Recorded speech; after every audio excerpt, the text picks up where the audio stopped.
Hello વિદ્યાર્થી મિત્રો, જય શ્રી કૃષ્ણ, હર હર મહાદેવ। આજે આપણે જોવાનું છે પ્રકરણ 7 ધોરણ 9 ગતિ। તો પહેલાં તો એ પ્રશ્ન જાગે કે ગતિ એટલે શું?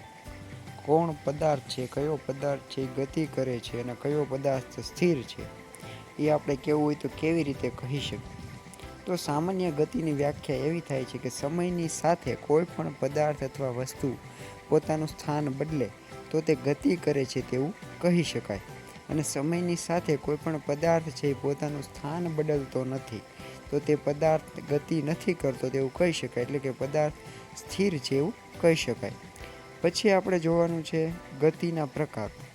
ગતિના મુખ્યત્વે કેટલા પ્રકાર છે? તો કે સુરેખ ગતિ હોઈ શકે। સુરેખનો મતલબ થાય સીધા રસ્તા ઉપર ગતિ। ઉદાહરણ તરીકે પ્રકાશના કિરણો છે, પરેડ કરતા સૈનિકો છે। બીજી ગતિ આવે છે વર્તુળાકાર ગતિ, જેમ કે પંખાની ગતિ છે, પવનચક્કીની ગતિ છે, ચકડોળની ગતિ છે, પૃથ્વીની ગતિ છે પોતાની ધરીની આસપાસ। આ બધી ગતિઓને વર્તુળાકાર ગતિ કહેવામાં આવે છે। પછી છે આવર્ત ગતિ।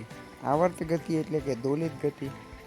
દોલિત ગતિ એટલે કે હિંચકાની ગતિ, ઘડિયાળની જૂના જમાનાની જે ઘડિયાળ હતી એના લોલકની ગતિ। પછી મેળામાં પેલી હોડી આવે છે મોટી, એની ગતિ। તો આ બધી ગતિને આવર્ત ગતિ અથવા દોલિત ગતિ પણ કહેવામાં આવે છે। અને ચોથી ગતિનો પ્રકાર છે વક્ર ગતિ, એટલે કે સાપની ગતિ પણ તમે જોઈ શકો, ઈયળની ગતિ જોઈ શકો છો, શાંત પાણીમાં પથ્થર નાખો તેના તરંગો જોઈ શકો છો। આવી બધી ગતિઓને વક્ર ગતિ કહેવામાં આવે છે। અહીંયા આપણે એક વસ્તુ જોવાનું છે કે ગતિ એક સાપેક્ષ ખ્યાલ છે।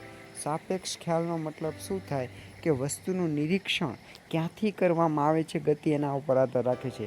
કોઈ એક વસ્તુ અથવા તો એક વસ્તુ બીજા વ્યક્તિ માટે તે ગતિમાં હોઈ શકે, તો આપણે માટે તે વસ્તુ અથવા તો વ્યક્તિ છે સ્થિર પણ હોઈ શકે। હવે કેવી રીતે? આ થોડું કન્ફ્યુઝન વાળું છે।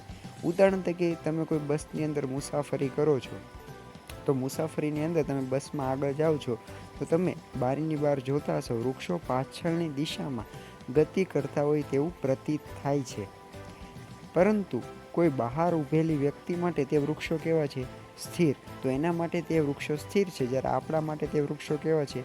ગતિમાં। એટલે કે ગતિનું તમે ક્યાંથી નિરીક્ષણ કરો છો તેના ઉપર ગતિ આધાર રાખે છે। તો આપણને એવો પ્રશ્ન થાય કે આપણી પૃથ્વી પણ ગતિ કરે છે, તો આપણને ખબર કેમ નથી પડતી? આપણે તો પૃથ્વીમાં સ્થિર છીએ। તો એનો જવાબ તમે કદાચ કહેશો ગુરુત્વાકર્ષણ, પણ ના, ખરેખર એવું નથી।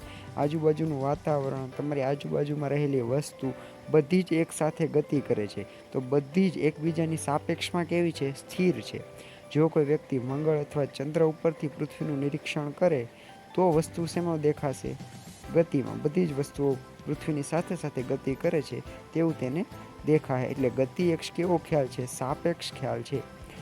આશા રાખું કે તમને ગતિ વિશે બેઝિક માહિતી ખબર પડી ગઈ હશે। તો અંતરને સ્થાનાંતર આવતા લેક્ચરમાં જોશું।